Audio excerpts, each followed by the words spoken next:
righties and lefties. Okay? I want everyone who's right-handed to have their belly button face towards Coach Budlusnik.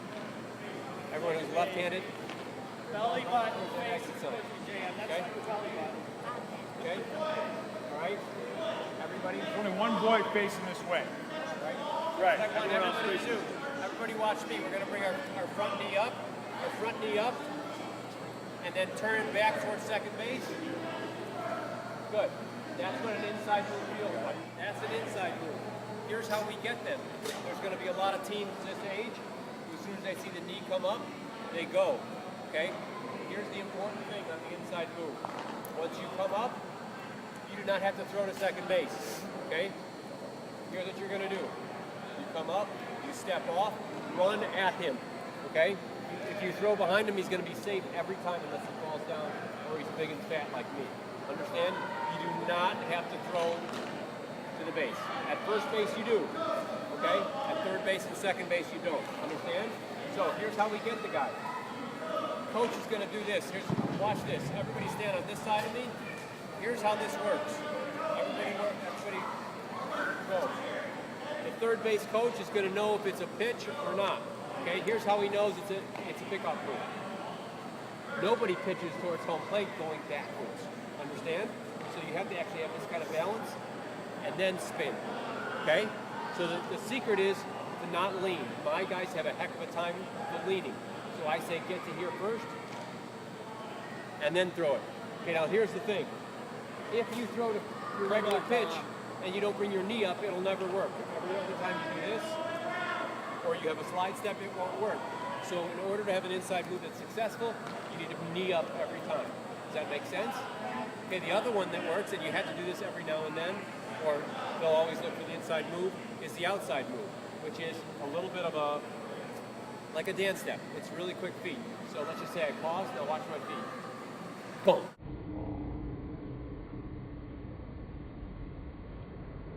See, it's really quick. So if you have a quick feet, it's great. If you're kind of klutzy, it's not. You can do it on the way up.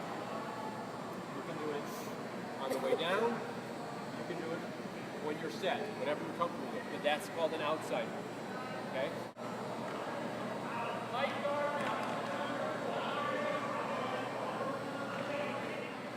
Ready? Johnny O'Toole.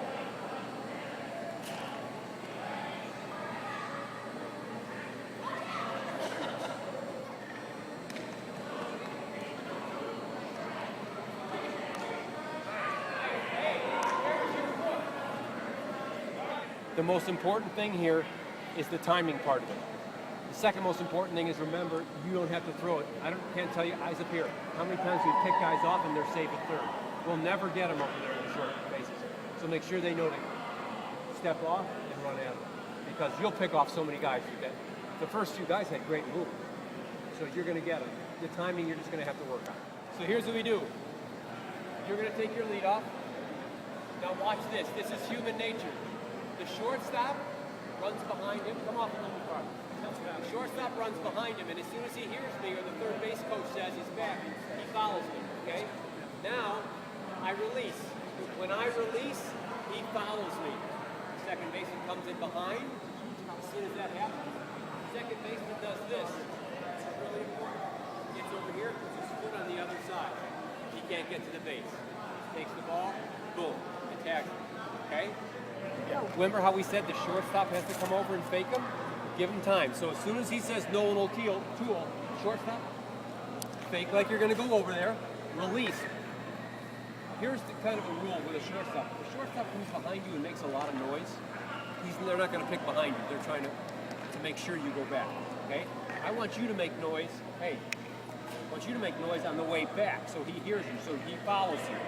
If he just takes 2 steps over, we're going to pick him off. Okay, so as soon as he says Nolan O'Toole, you run back like you're going to go and release. When you see him release, who is my second baseman? Maddie. You run over there, okay? Make sure you put your foot on the other side of second base. Okay, here we go, let's do it. I'm a great third base coach, and I see the shortstop moving behind my base runner.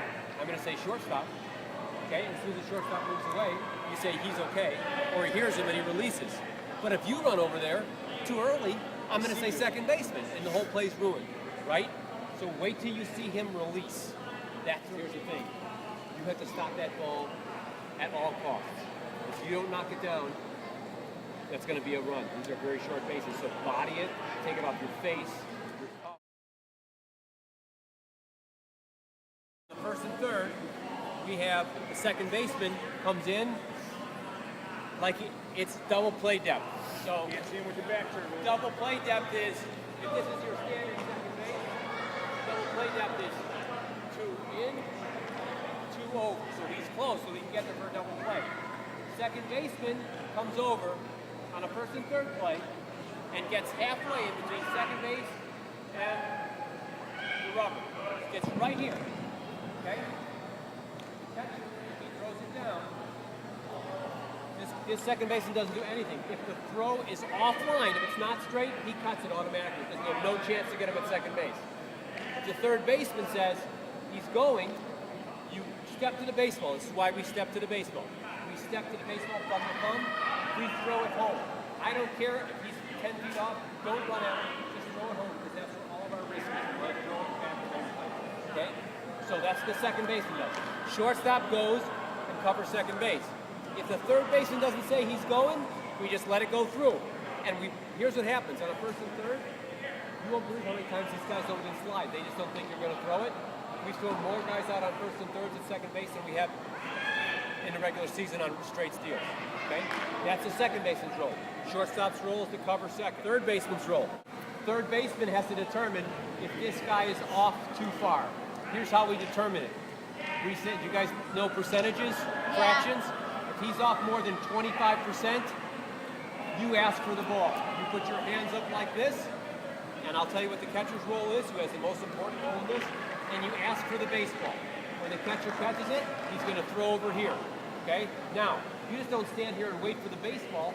But if you guys move over this way for me, you three. Because guess what? If this guy's a smart baseball player, has been coached well, as soon as the ball's thrown behind him, he's going to go. So here's what you do. You trail him, you ask for the ball, you make it closer. Okay? Right? Now, if this guy's this far off, the catcher's not going to throw to me unless he's not having a good day. Okay? But you don't want to stand here and wait for the baseball. Go to the baseball. Okay? So your whole thing is you either say, he's going, because he might just break, or you ask for the ball. So here's how you ask for the ball. Okay? Remember, all your risk is him scoring. So if you think he's 21% and you're not sure if it's 25, just ask for the ball or say he's going. We don't care about him. Understand? All of our risk is here. Here's first baseman says, runner's going. Okay? AJ, I'm just going to pretend it's you, AJ. You go to the baseball. Okay, you're taking your L step, right? This is how you, where's AJ? This is how you step. Okay, as you're doing it, you're looking down at third base. It's called spine. Okay? If Smitty's got his hands up, you're throwing it there. Okay? Right? If you see the guy running towards you, pump fake it and run at him. Okay, pitcher's going to come over here and cover right here. Okay? Otherwise, you're throwing it low.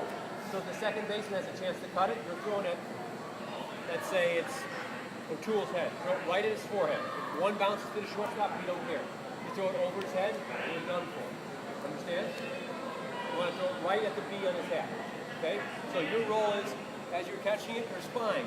If you see him asking for it, or you see that runner coming toward you, forget about him. You don't care about him. That's where all of our risk is. Understand? If you don't see him asking for it, or him coming toward you, just throw it through. And then you know what? This guy scores, and your dad goes to the dugout and says, what the are you doing? He just scored. You said, Dad, he didn't ask for the baseball. He wasn't coming toward me. Then he's going to grab Smitty and say, what the heck are you doing? Understand? Everyone has responsibility. Someone's going to have to be wrong if he scores. All right? So